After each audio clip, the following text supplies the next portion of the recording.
Amém.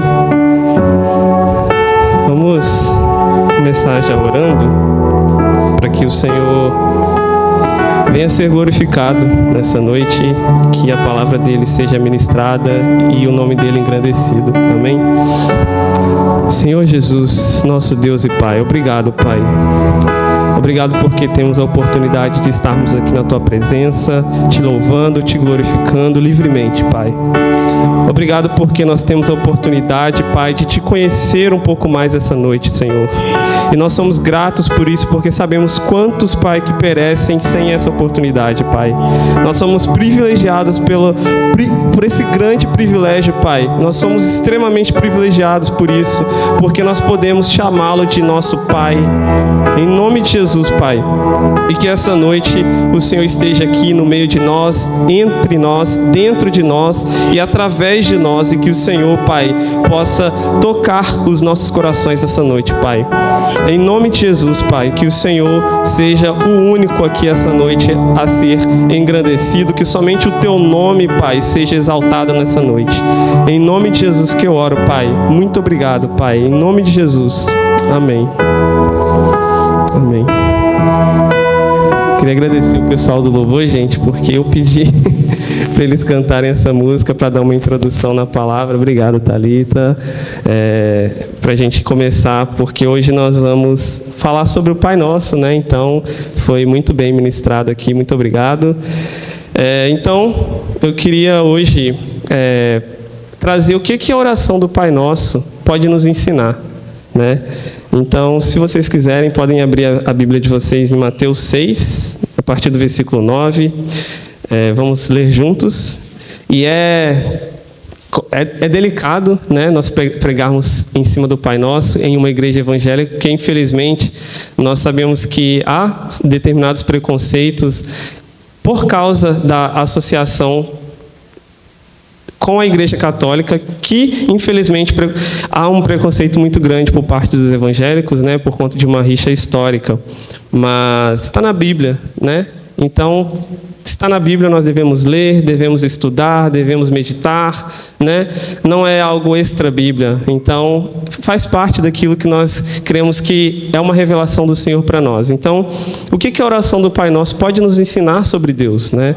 Então, essa noite nós vamos lê-la juntos, a partir do versículo 9 de Mateus 6. Vamos ler juntos.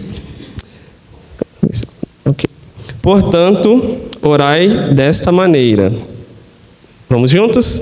Pai nosso que estás no céu, santificado seja o teu nome, venha o teu reino, seja feita a tua vontade, na terra como no céu. O pão nosso de cada dia nos dai hoje, perdoa as nossas dívidas, como também nós perdoamos os nossos devedores, e não nos deixe cair em tentação, livrai-nos do mal, pois teu é o reino e a glória para sempre. Amém. Amém. Amém. Vou orar então novamente. Senhor nosso Deus, obrigado, Pai, pela oportunidade de podermos ler a Tua palavra, e pedimos que ela alcance os nossos corações essa noite, que o Senhor nos ensine, que o Teu Espírito Santo abra os nossos olhos, as nossas mentes e nossos corações, para que possamos aprender um pouco mais sobre o Senhor, e que o Senhor possa alcançar aquela área da nossa vida em que o Senhor ainda não alcançou, que também pertence ao Senhor, pois Tu és digno de tudo, pois o Teu é o reino, pois a autoridade do Senhor está sobre todos, e o Senhor é o nosso Rei, Pai. Em nome de Jesus, que o Senhor possa usar a minha vida, apesar das minhas fraquezas, das minhas debilidades, que o Senhor me use para a honra e glória do Teu nome nessa noite, Pai. Em nome de Jesus. Amém.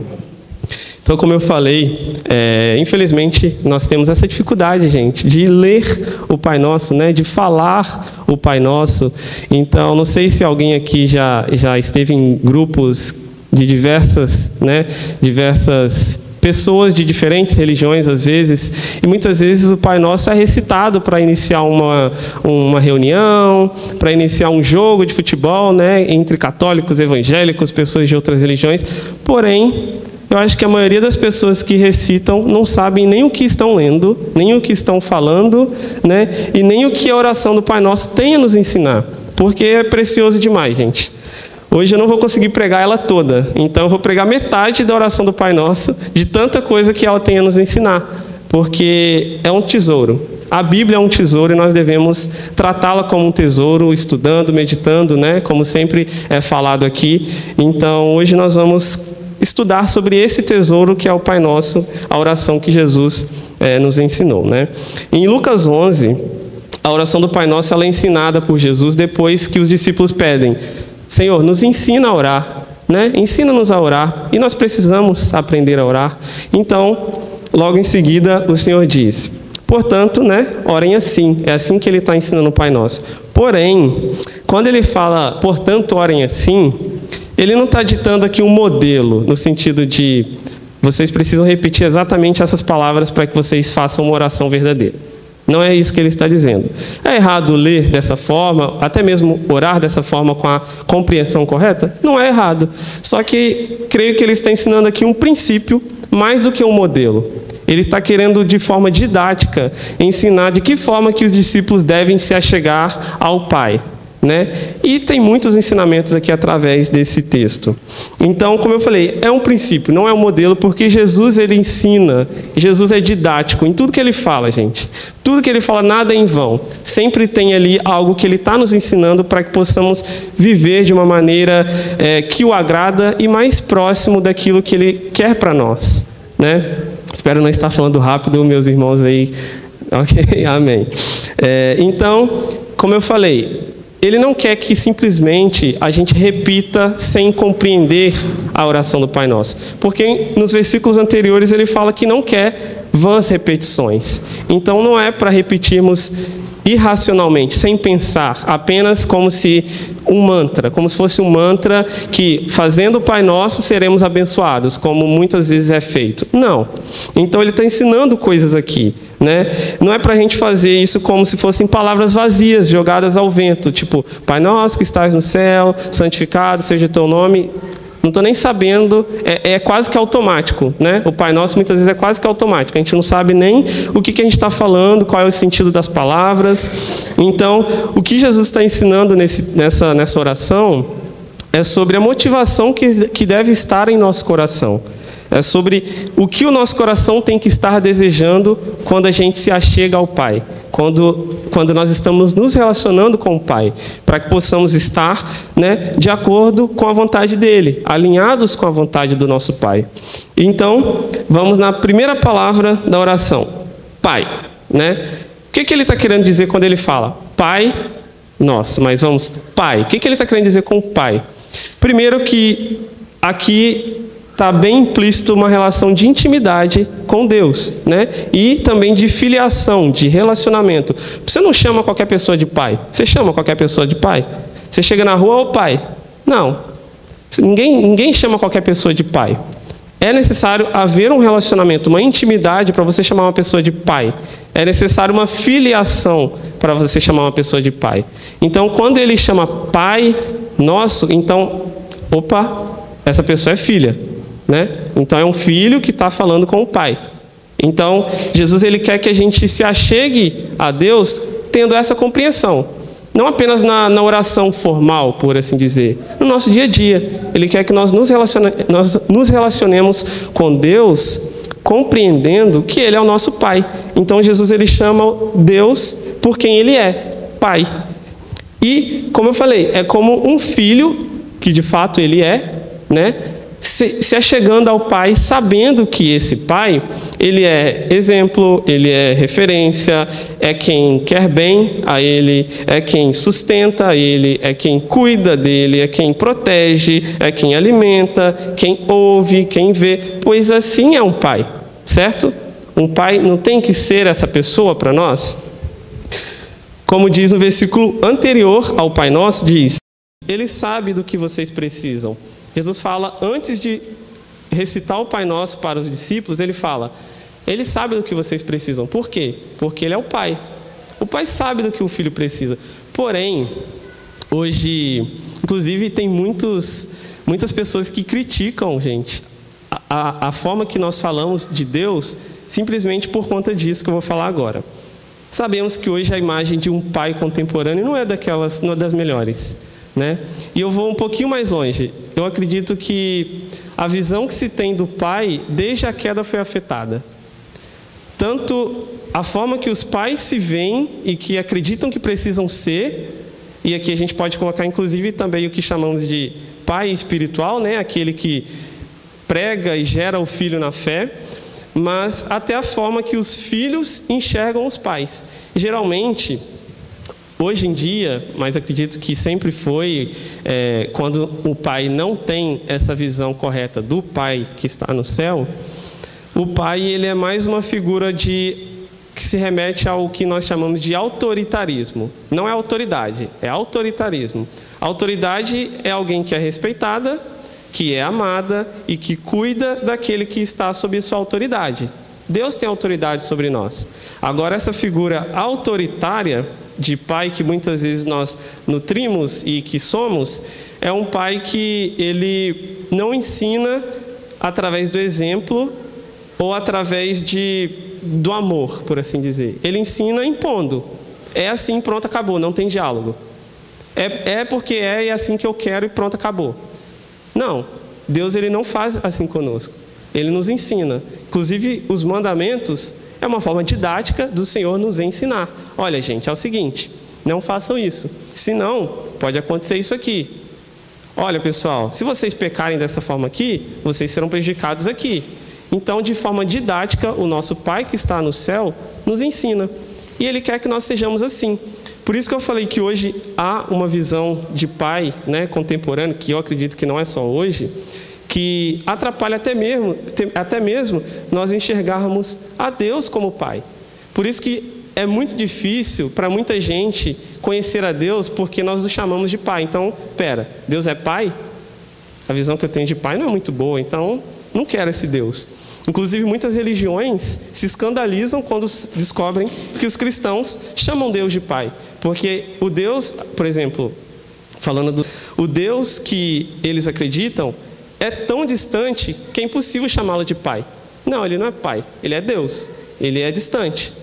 Então, nós temos esse privilégio de podermos chamá-lo de pai e estarmos próximos a ele graças a Jesus Cristo. Então, Jesus ele está nos ensinando isso também. É pai. Primeira coisa que você tem que fazer quando você for se achegar a Deus, para você se relacionar com Deus, é você entender, Ele é o seu Pai.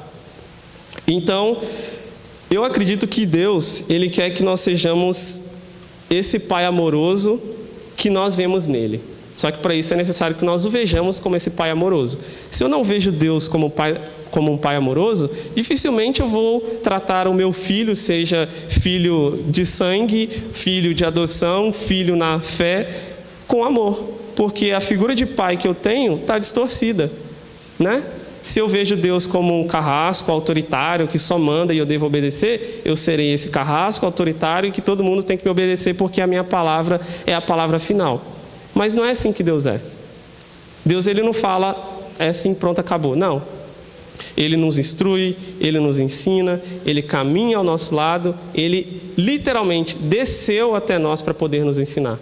Então, Ele nos dá o exemplo, né? Deus ele não é um pai que só ensina falando. Olha, é assim, assim, assim, assim. É assim, assim, assim. Não, Ele, além de ter descido para caminhar ao nosso lado e nos ensinar, Ele ainda, dentro de nós, através do Espírito Santo, Ele também nos ajuda a realizar aquilo que Ele acredita, que Ele sabe, né, que será bom para nós, para que possamos viver uma vida justa, uma vida digna, uma vida que manifeste quem Ele é como Pai. Então, Ele quer que nós também façamos assim. Não apenas para filhos também, né, mas para todos, porque uma coisa que a gente precisa entender é que Deus ele não quer sobrinhos, Deus ele não quer netos, Deus ele não quer bisnetos, Deus ele não quer sobrinhas, não, Deus ele quer filhos. Então, se você é filho de Deus, Ele quer que o seu filho, o seu tio, o seu primo, a sua prima, quem for, sua família, seu amigo, seja filho de Deus. Então, você precisa apresentar a Deus como Pai para ele, vivendo como quem conhece Deus como Pai. Então não adianta você, como dizem, né, aquele ditado, filho de crente não é crentinho, gente. Filho de crente não é crentinho. É necessário que os filhos dos crentes, os amigos dos crentes, as famílias dos crentes conheçam o Pai, que nós o chamamos de Pai, que nós temos e nós cremos. Então não adianta achar que, porque eu criei, já era. Não, eles precisam crer, eles precisam conhecer, eles precisam caminhar com o Senhor, porque não há privilégio maior do que esse, gente. Não há privilégio maior do que caminhar com o Senhor, do que glorificar o Senhor com as nossas vidas. Então, ele foi o exemplo perfeito de obediência, né? Como pai, vamos falar. Como pai, ele foi o exemplo perfeito de obediência, porque ele foi obediente até a morte, como a própria palavra diz. Ele foi o exemplo perfeito de santidade, ele nunca pecou, nunca cometeu um erro. Ele foi e é, né? Não apenas foi, mas ele é o exemplo perfeito de amor. Ele se entregou porque ele ama, gente. Ele morreu porque ele ama. Então nós temos esse exemplo perfeito no qual nós devemos nos inspirar e caminhar nesses mesmos passos. Então a visão que nós temos dele, sobre ele, deve ser essa. E essa visão, ela vai afetar em tudo nas nossas vidas. Vai afetar a forma que nós nos relacionamos com Deus, vai afetar a forma que nós nos relacionamos conosco mesmos, porque, poxa, eu sou filho de Deus, eu vou me tratar como se eu fosse um lixo? Não. Né? Muitas vezes nós vemos o mundo trazer essa visão sobre nós. Não, você é um inútil. Não, gente, nós somos filhos de Deus. Sabe, nós somos totalmente dependentes dele, sim. Nós somos pecadores, sim, nós somos pecadores. Nós sem ele não somos nada, mas nós somos filhos de Deus. Nós somos adotados por ele, nós fomos adotados por ele. Nós precisamos ter essa visão. A visão que nós temos, devemos ter dele, vai afetar a forma que nós nos relacionamos com o próximo. Eu sou filho de Deus. Se o próximo não entende, não vê que eu sou filho de Deus, tem alguma coisa errada. Porque a forma que nós amarmos a Deus e ao próximo vai revelar quem é o nosso Deus, vai revelar quem nós seguimos. Isso vai afetar também, inclusive, a nossa relação com o mundo, com a natureza, né? Como o pastor que pregou aqui, foi no aniversário? Foi no aniversário. Ele estava falando sobre, quando ele pregou, acho que foi em Rondônia, e que ele falou sobre essa questão da relação com o meio ambiente, que como tem sido afetado e como ele viu isso lá. Gente, tem que afetar a nossa relação com o meio. A gente tem uma visão como se a criação de Deus fosse apenas nós. Não, Deus criou todas as coisas, por isso devemos o quê? Cuidar de todas as coisas. Então a nossa visão de Deus como Pai deve afetar a nossa relação com o meio ambiente também. Sabe, eu não vou ficar jogando lixo, sendo que eu sei que Deus, jogando lixo no chão, jogando lixo na rua, sabendo o estrago que isso causa na natureza, sabendo que foi Deus que criou, sabe? No jardim ele fala o quê? Para a gente cultivar e guardar. É para você usufruir, mas também para você cuidar. Então, Deus é meu pai, Deus falou que eu tenho que cuidar do local onde eu vivo. E recentemente eu e Luana estávamos ouvindo a pregação de um pastor que ele fala que a sua casa, e agora reduzindo ainda mais, para aqueles que às vezes moram na casa de alguém, enfim, ou as crianças, né? Ele falou das crianças. A sua casa, ou reduzindo, o seu quarto, ou a sua cozinha, esse é o espaço da terra que o Senhor confiou a você. Então, você deve cuidar desse espaço, entendendo que o seu cuidado com esse espaço vai glorificar o nome de Deus. Esse foi o pedacinho da criação que Deus colocou nas suas mãos para que você cuide. Então, a sua visão sobre esse Deus amoroso, cuidadoso, compassivo, misericordioso, bondoso, vai afetar a sua relação com a natureza, com o meio ambiente, com o local em que você vive. Vai afetar, inclusive, a sua forma de adorá-lo. Uma coisa é você adorar Deus como um ser distante, né? Você vai ali, como muitas religiões ainda fazem, você entrega ali a oferenda e vai embora. Você vai ali, deixa a sua adoração e vai embora. Agora, quando você entende que você vai ali e você é o que o Senhor deseja, você vai estar adorando na presença dele, do seu Pai, aí é totalmente diferente, gente. Eu tenho certeza, nenhuma religião oferece isso. Porque somente o nosso Deus é um Deus presente, somente o nosso Deus é um Deus vivo, e somente o nosso Deus é um Deus que se encarnou e sabe que nós vivemos. Então, a sua visão sobre ele, como esse Pai, vai afetar a sua forma de adorá-lo. Pera, eu não estou indo adorar um qualquer, ou só mais um Deus desconhecido. Eu não estou indo adorar alguém que está distante, que não se importa com a minha vida. Não, eu estou indo ali adorar o meu Pai. Eu estou indo me colocar na presença do meu Pai. Esse Pai que cuida de mim, esse Pai que quer o meu bem, esse Pai que está sempre comigo. É a Ele que eu vou adorar. E vai afetar também a sua proclamação, né? Por quê? Porque Ele é o seu Pai. Você quer que as pessoas conheçam o seu Pai. Não queremos e não devemos ser esse filho que tem ciúmes do pai. Sabe? Aquela criança que não, é meu pai. Sai. Aí quando vê qualquer pessoa perto do pai, fica com ciúmes. Fica com inveja. Às vezes até mesmo o próprio irmão. Não, pera, ele é meu pai. Não, ele é o meu pai. Não, ele é o meu pai. Não, ele é o nosso pai.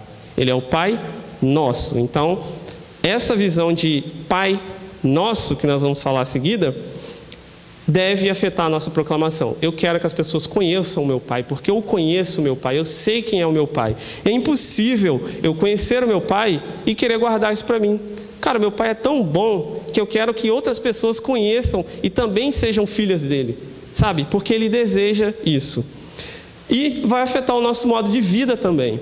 Afinal, eu não sou qualquer pessoa, eu não sou qualquer coisa, eu não sou qualquer ser. Não, eu sou filho de Deus, eu sou filho do Criador do Universo, eu sou filho do Rei dos Reis, do Senhor dos Senhores. Eu não sou qualquer coisa e não devo viver como se eu fosse qualquer um. Não, gente, nós somos filhos, sabe? Filhos. Filhos daquele que tem toda a autoridade, daquele que tem todo o poder, daquele que tem todo o domínio, daquele que reinará para sempre. Então, se não afetar meu modo de vida, minha forma de viver, de me expressar no mundo, a minha realidade, eu não estou vivendo como filho. Se eu não amo como Deus ama, tem alguma coisa errada. Então, se nós vermos Ele como esse Pai amoroso, cuidadoso e bondoso, como que nós seremos? De que forma viveremos?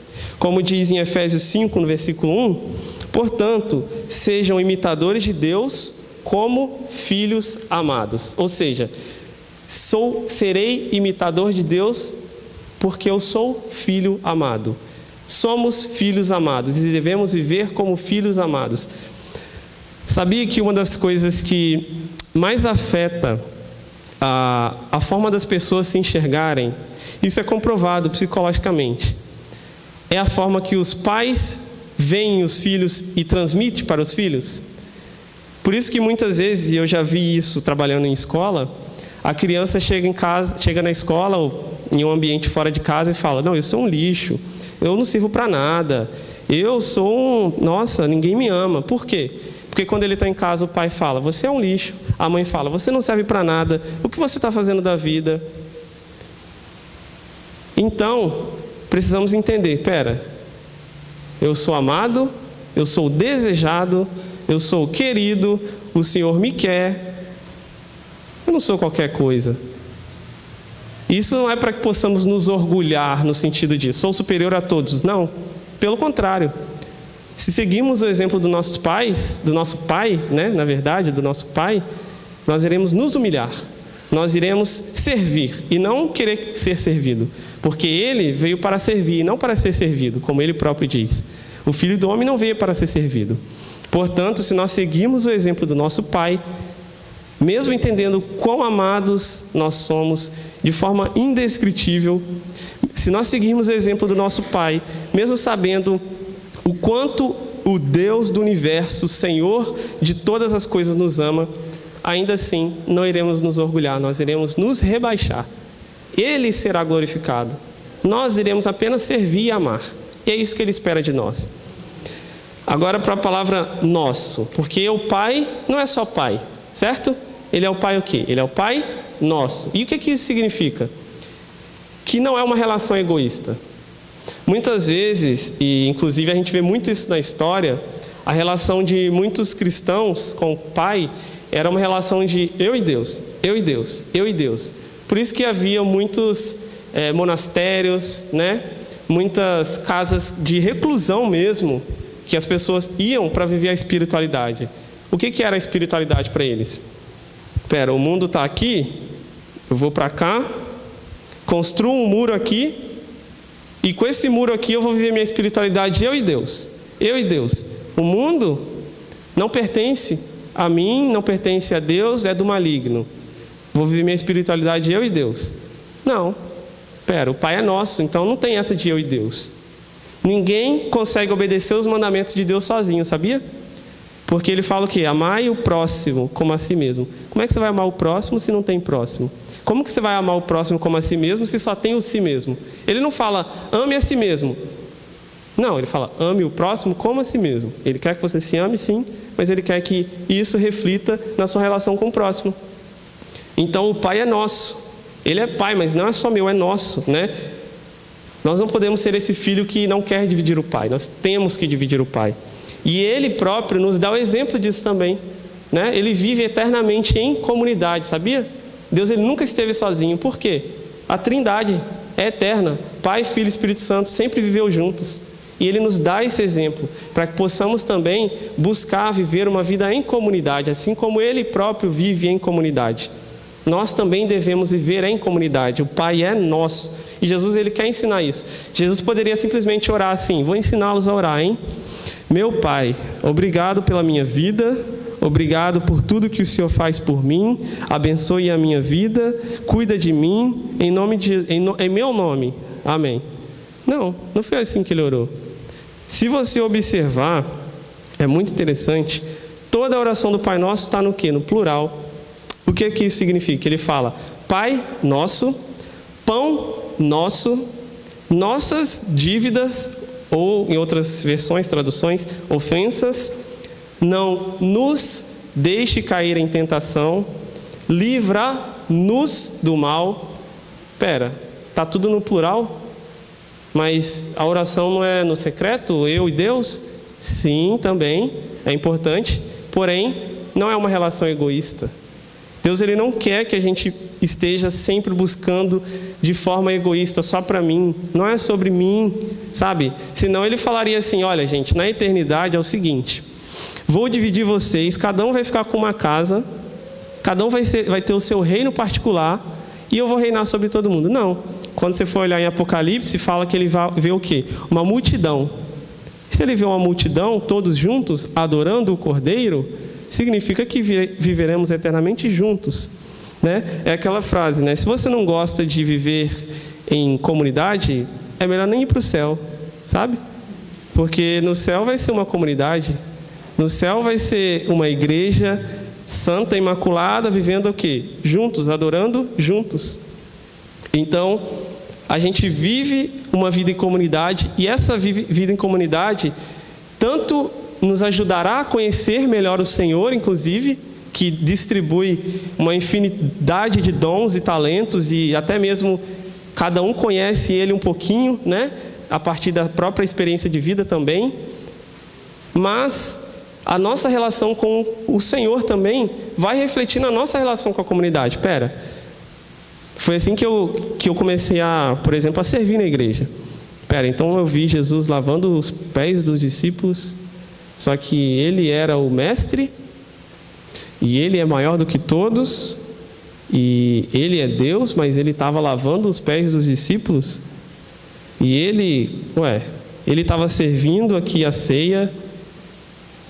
Então será que isso significa que eu devo servir? Eu acho que sim, né? Eu creio que sim, porque ele serviu, nós também devemos servir. Não tem como não afetar a minha relação com a igreja. Então, o Senhor fala que eu tenho que amar o próximo. Como que eu vou amar o próximo? Na nossa vida em comunidade, não só na igreja, inclusive, mas fora dela também, para que outros sejam, né, adotados, para que outros conheçam esse Pai que nós temos. Então, assim como Jesus, a gente também tem que sempre orar pelo nosso próximo. Sabia que essa não é a única oração de Jesus, né, literalmente, que foi colocada na Bíblia. Tem outras orações. Uma delas, inclusive, em João 17, boa parte da oração, ele está orando não por ele está orando pelos outros. Vou ler alguns versículos de João 17. João 17, versículo 9, versículo 11, na segunda parte, 15, 17 e 20. Olha só como Jesus ora. Detalhe, ele estava prestes a ser entregue para ser morto. Porém, o foco da oração dele não foi: Senhor, me ajude a suportar as dores, ou livra essas dores de mim, ou que as pessoas possam apenas me conhecer e elas que se virem no mundo depois. Não. Ele fala, selecionei alguns versículos dessa oração. É por eles que eu peço, não pelo mundo, mas por aqueles que me destes, porque são teus. Pai Santo, guarda-os em teu nome que me deste, para que eles sejam um, assim como nós somos um. Não peço que os tires do mundo, mas que os guarde do mal. Santifica-os na verdade. A tua palavra é a verdade. Não peço somente por estes, mas também por aqueles que vierem a crer em mim, por meio da palavra que eles falarem.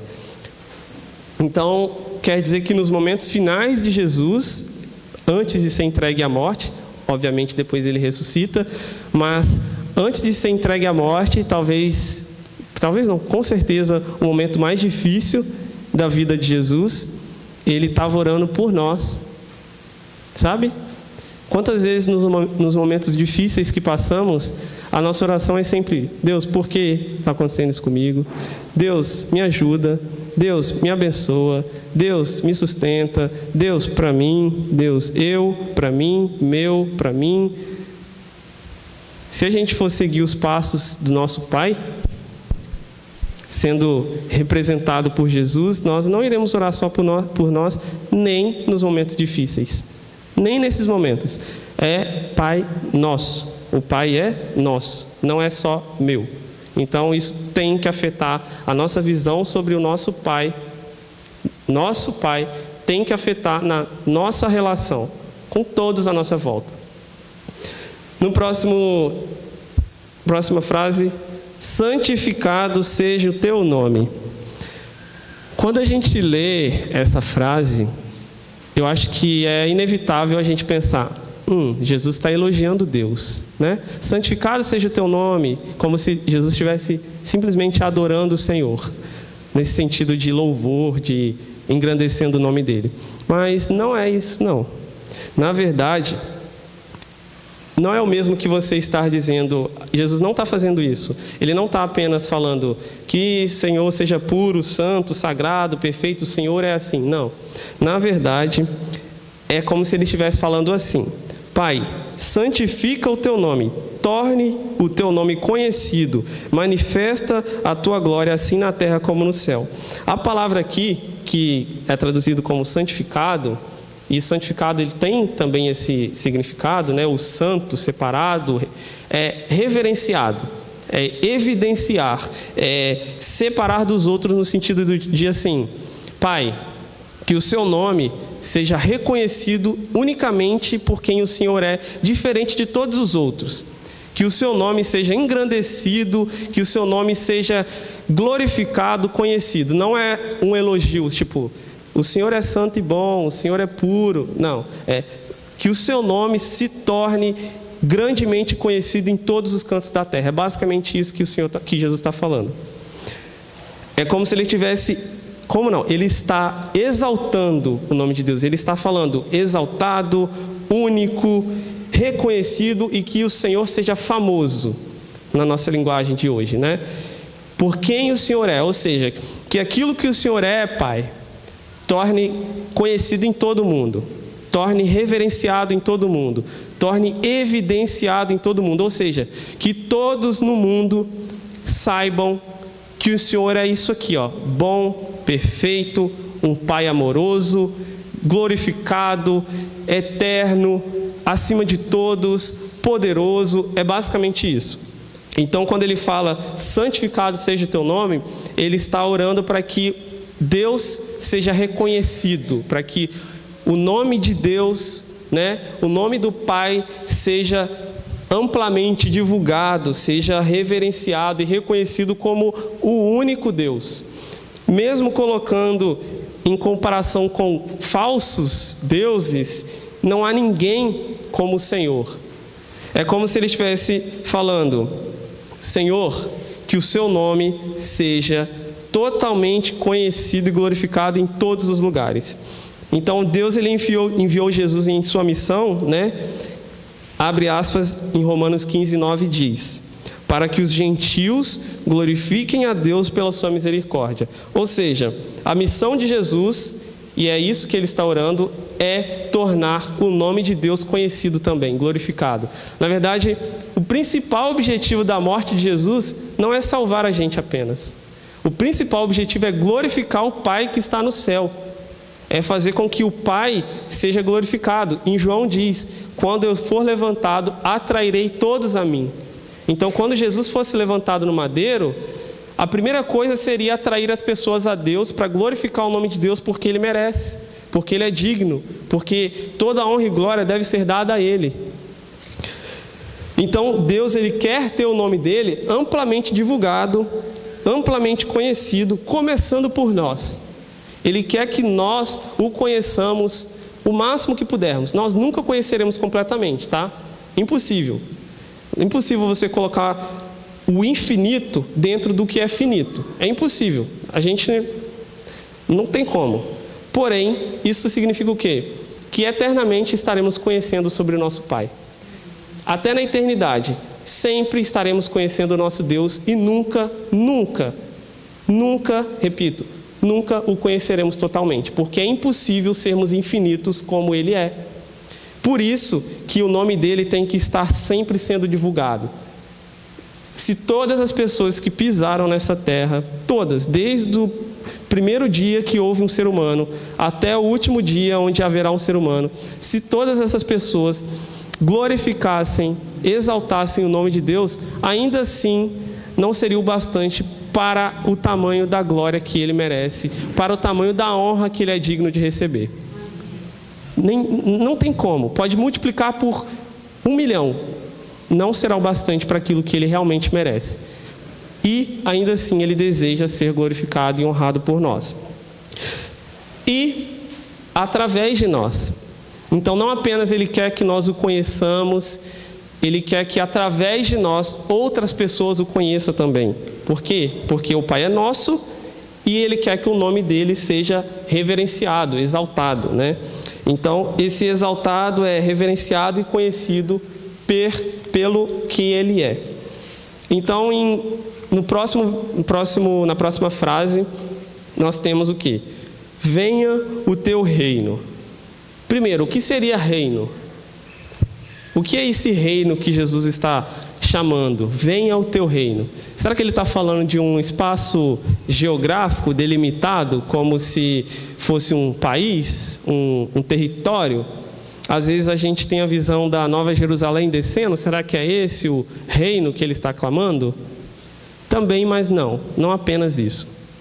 Então, a gente sabe que a mensagem central daquilo que Jesus veio pregar é o reino de Deus, né?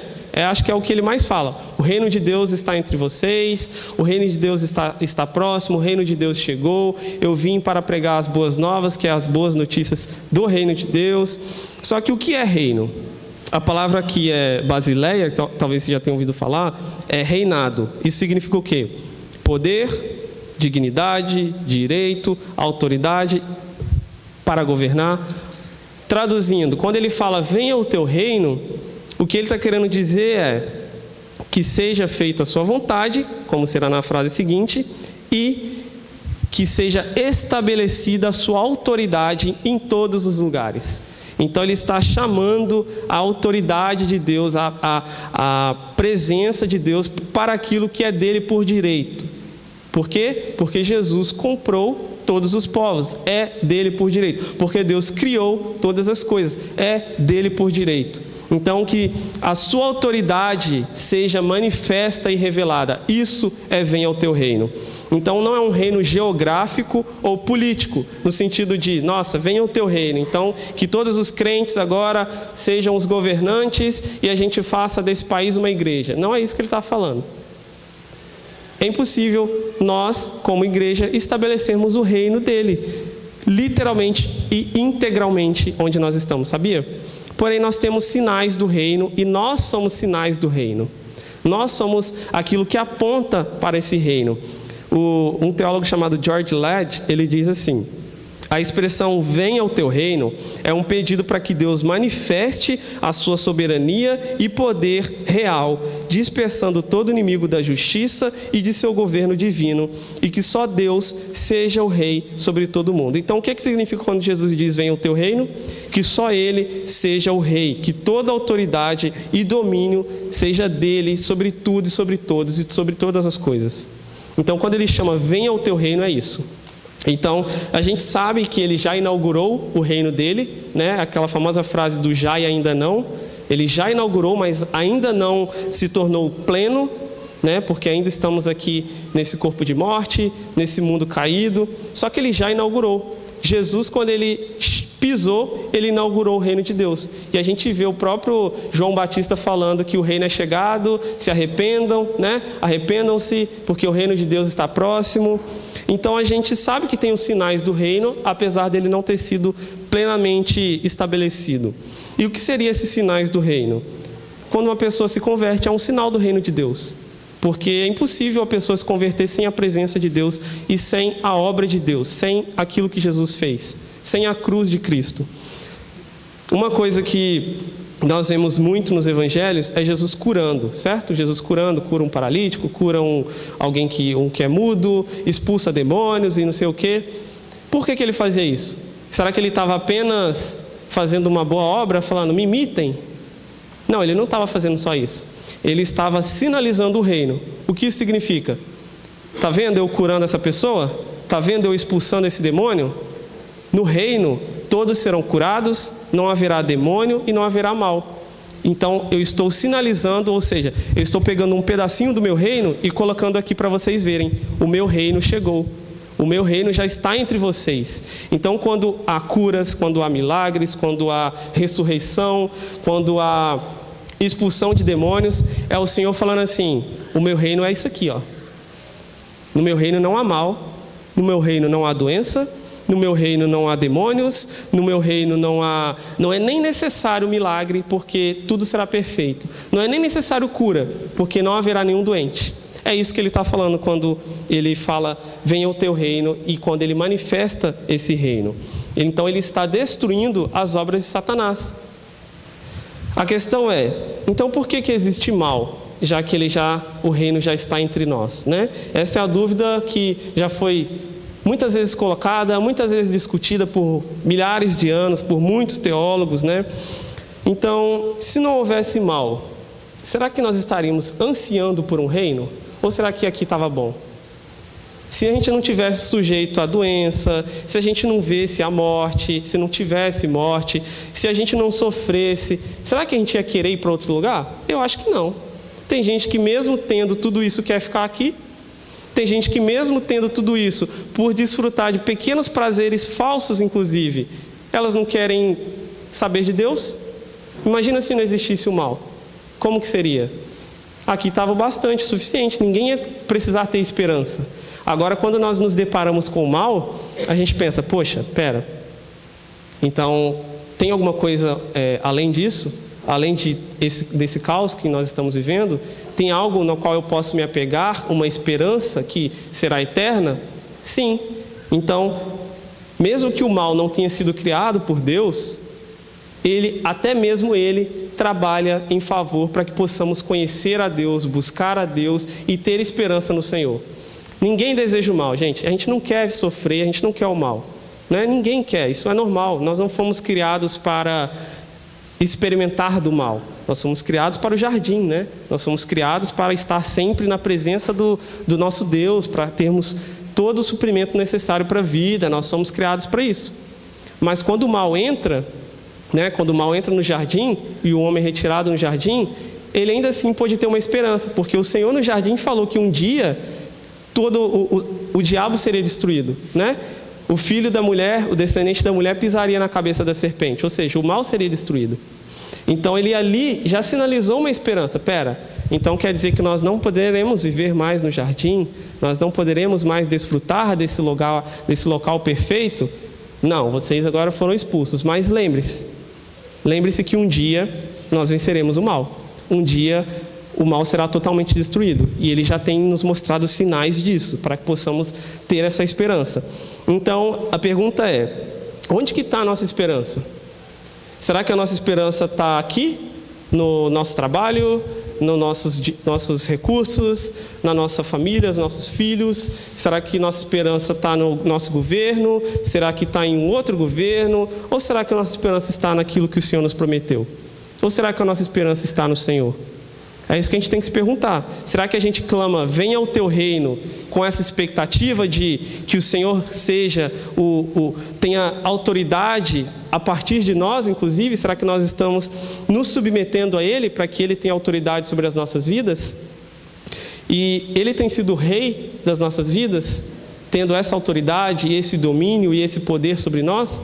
Ou será que a gente está vivendo como Adão e Eva quiseram, que é de forma independente? Não, Deus falou, mas eu quero. De que forma que nós estamos vivendo? Quem é o rei da nossa vida? Quem é o dono do nosso coração? Então, se a gente for observar, por exemplo, nos evangelhos, a gente vê que o povo não tinha entendido o que era reino. Eles acreditaram que Jesus iria destruir Roma, que Jesus iria expulsar o imperador. A gente consegue observar isso, por exemplo, quando Jesus entra em Jerusalém, eles já imaginaram o quê? Agora sim o Messias, e essa era a visão de Messias que eles tinham, agora sim o Messias vai derrubar esses políticos aqui, esses políticos ladrões, corruptos e que oprimem o povo. Então eles hosana nas alturas, né? E joga ramo de árvore. Só que quando eles viram, então aquele que eu achei que era o Messias, que seria o nosso rei, ele está morrendo? Não era esse rei que eu esperava, não. O meu rei seria igual Davi, dominador, né? Destruidor daqueles que são maus, dos que são ímpios. Mas quando eles veem o rei, que de fato era o rei, o Messias que eles esperavam, morrendo, eles não entenderam. Como diz, deu pane no sistema, né? Tipo assim, então esse é o meu rei? O meu rei, em vez de vir para matar e destruir os ímpios, porcos, impuros, ele veio e morreu na mão deles ainda? O que isso significa?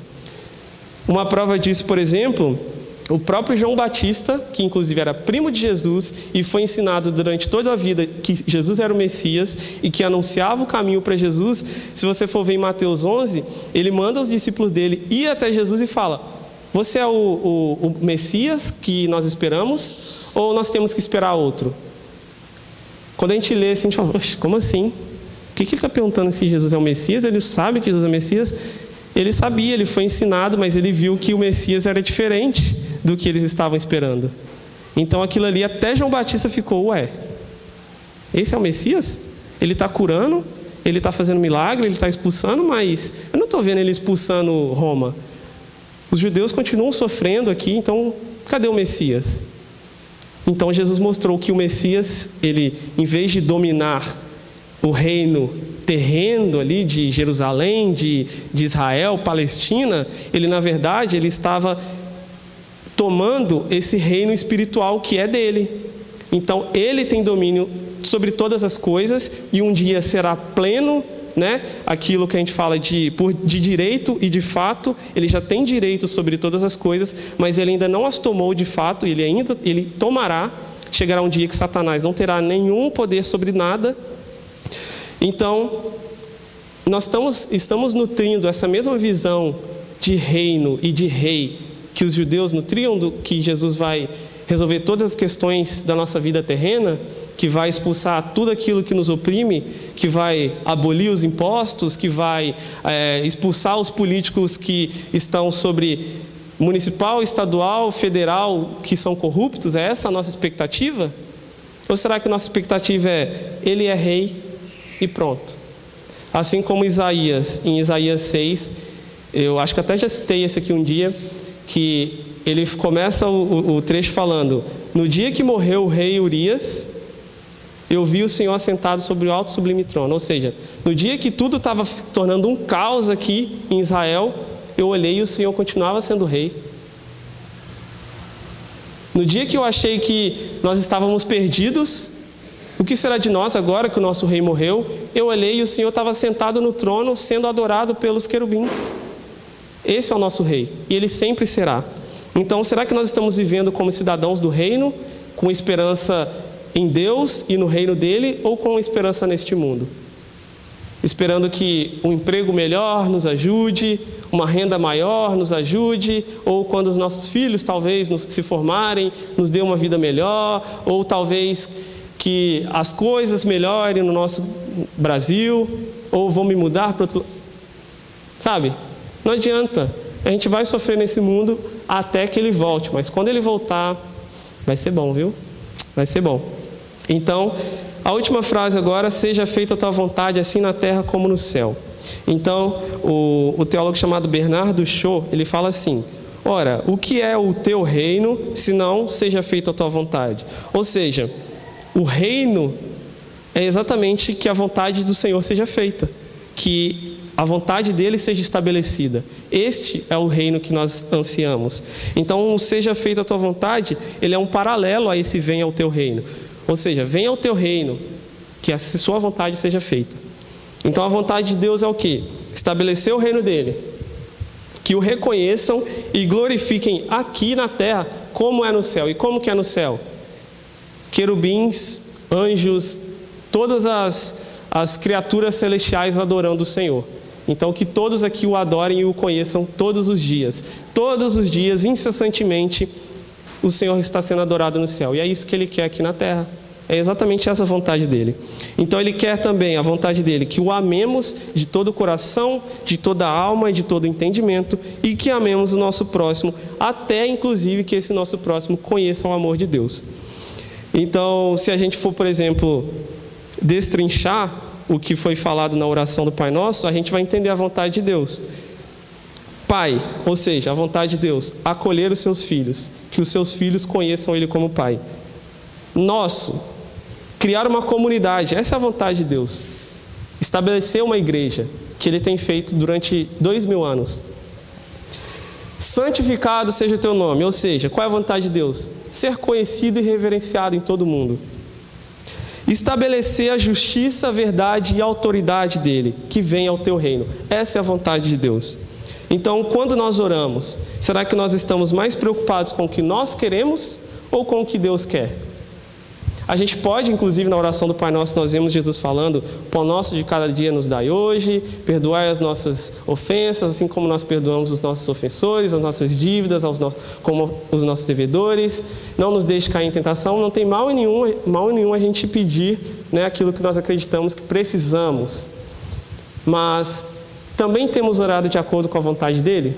Senhor, me ajude a fazer a sua vontade, me ajude a entender a sua vontade, me ajude a glorificar o Senhor onde eu estiver, me ajude a fazer com que o Senhor seja conhecido. Será que nós temos orado assim? Ou tem sido uma relação egoísta de pai meu, pão meu? Como que tem sido? Me dê o meu pão. Então, o nosso coração tem sido parte desse reino, sob a autoridade, justiça e confiança de Deus? Onde que está o nosso coração? Ou será que, como diz Timothy Keller, nosso coração continua sendo uma fábrica de ídolos? Será que nós temos orado, pedido ao Senhor para nos conduzir e fazer a vontade dEle de maneira sincera? Ou será que estamos repetindo incessantemente, com vãs repetições, assim como faziam os fariseus, né? Como que os fariseus oravam? E que essa é a crítica de Jesus. Eles colocavam um banquinho em praça pública, em um local, muita gente, um mercado, subiam no banquinho, ou seja, para que as pessoas pudessem vê-los, e ali começavam a recitar coisas lindas. Só que, como Jesus fala, eram sepulcros caiados, vazios por dentro. Não tinha nada. Era simplesmente palavras ao vento. Como que tem sido a nossa oração? Estamos orando sinceramente? Entendendo, inclusive conhecendo aquele a quem nós estamos nos direcionando, nos dirigindo? O que temos orado? Tem sido só por nós? Ou tem sido pelo aquele que sofre, por aquele que está sendo oprimido, aquele que precisa do Senhor, aquele que até mesmo muitas vezes precisa de nós? E uma coisa que eu ouvi uma vez muito boa é: por que nós não podemos ser as respostas das nossas orações? Tem um missionário, eu não lembro se foi William Carey, mas tem um missionário há alguns séculos atrás, que ele orou e ele próprio foi a resposta da oração dele. Acho que foi o William Carey, que orou pela Índia, falou: Senhor, alcance a Índia. E o que ele fez? Ele foi um instrumento do Senhor para alcançar a Índia. Então, quando a gente ora: Deus, abençoe aquela pessoa, está passando por necessidade, será que a gente não pode ser a pessoa que supre a necessidade? Senhor, que aquela pessoa te conheça. Será que através de nós essa pessoa não pode ouvir falar do Senhor e conhecer as obras boas do Senhor? Então é isso. Como temos orado, como temos visto, olhado para o Senhor, temos realmente conhecido Ele e manifestado isso de forma sincera? É isso que eu gostaria de compartilhar com os irmãos hoje. Não vou conseguir terminar a oração do Pai Nosso, eu já sabia, nem trouxe também preparado. Mas acredito que já tem muita coisa para que a gente possa refletir. Inclusive incentivo os irmãos a talvez chegar em casa, ou talvez amanhã, de manhã, quando acordar, a abrir Mateus 6 e meditar em cima dessa oração do Pai Nosso. O que a gente pode aprender aqui com Jesus? O que Jesus nos ensina aqui sobre Deus e de que forma eu posso aplicar isso aqui na minha vida hoje, essa semana, a partir de hoje. Amém? Amém. Vou fazer uma oração e a gente encerra esse momento. Amém? Senhor nosso Deus e Pai, obrigado, Jesus, pela Tua palavra lida aqui hoje e ministrada. Obrigado porque temos acesso a ela e que o Senhor nos ajude a desfrutar cada dia mais dela, a realmente buscar conhecê-lo através dela, Pai. Em nome de Jesus, eu oro para que aquilo que o Senhor falou aqui, que não veio de mim, eu creio, são as Tuas palavras, que isso ganhe, Pai, vida através de nós, que isso se torne real em nossas vidas e que a gente possa aplicar isso a partir de hoje, Pai. Que o Senhor esteja alcançando todas as áreas das nossas vidas, cada pedacinho do nosso coração e expulse todos os ídolos, Pai. Tudo aquilo que a gente esteja confiando que não seja o Senhor, que o Senhor esteja, em nome de Jesus, expulsando, Pai. Que a nossa confiança esteja totalmente no Senhor e que o Senhor seja a única autoridade em nossas vidas, acima de tudo, Pai, acima de todos. Em nome de Jesus, que possamos chamá-lo de Pai e nosso Pai. Que possamos viver uma vida em comunidade que Te agrada e que Te glorifica. Que possamos buscar a Sua vontade, buscar, Pai, o Teu reino e viver como cidadãos desse reino. Em nome de Jesus, Pai. Obrigado, Pai. E esteja conosco durante essa semana. Em nome de Jesus, Pai. E que o Senhor possa ser, de fato, nosso Pai, nosso Rei e o Senhor das nossas vidas. Em nome de Jesus que eu oro e Te agradeço, Pai. Amém.